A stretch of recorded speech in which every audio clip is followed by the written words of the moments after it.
I've already touched upon the Dune Star Wars overlap or controversy. I think I've stated my position there pretty clearly. So I'm going to do a series of videos where we're just going to be looking at the parallels or links. I'm not going to get into too much of the politics and ethics, but my position is, I think, fairly consistent. I think George Lucas stole Dune. Others can disagree that it was borrowing or influence. I think it's theft.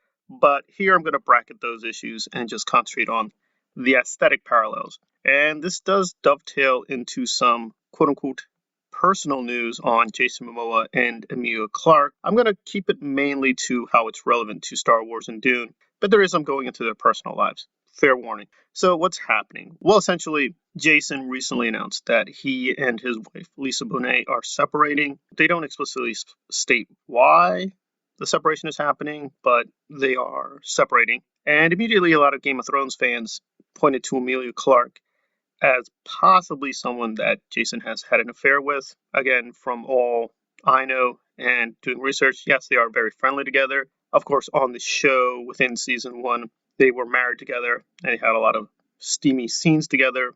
But I don't think there's any confirmation that these two events are linked. But in terms of the Star Wars Dune connection, it's going to be very interesting because if Denis is going to follow through with his plan to do the trilogy, spoilers, we're going to see a lot more of Duncan Idaho because Duncan Idaho does return in a sense with Dune Messiah. Again, that's if they're going to be sticking to the books. They've deviated from the books a lot, but I doubt Jason is not going to be returning within the Dune saga.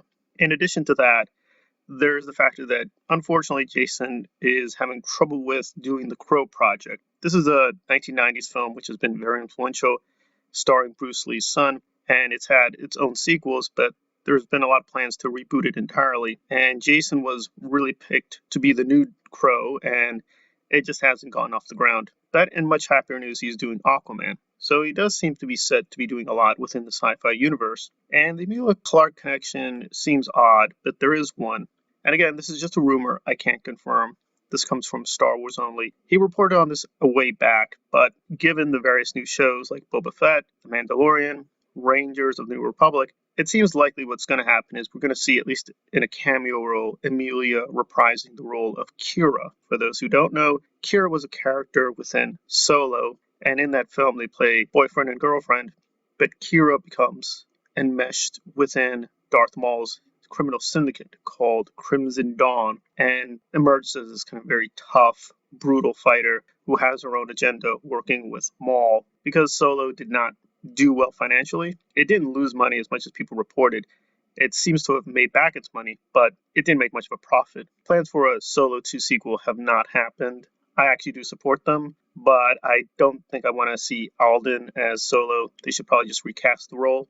That's my stance. I don't hate Emilia Clarke's Kira, but I just didn't find her that interesting.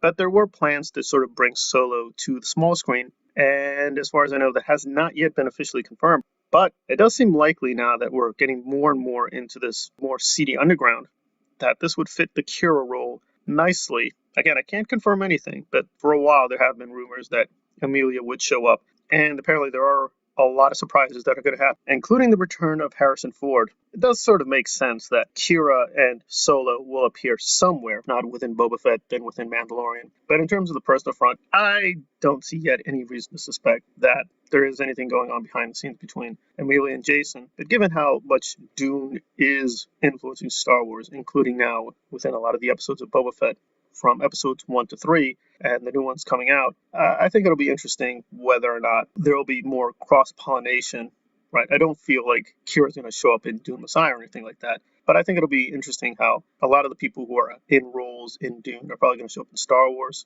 and vice versa in the years ahead, and how the two universes are going to be sort of shaping each other up. But is this going to be good for either one? It's too early to tell. We've only just finished Dune. We have to get the sequel finished and officially stop with the first novel and then move on to the other books within the series.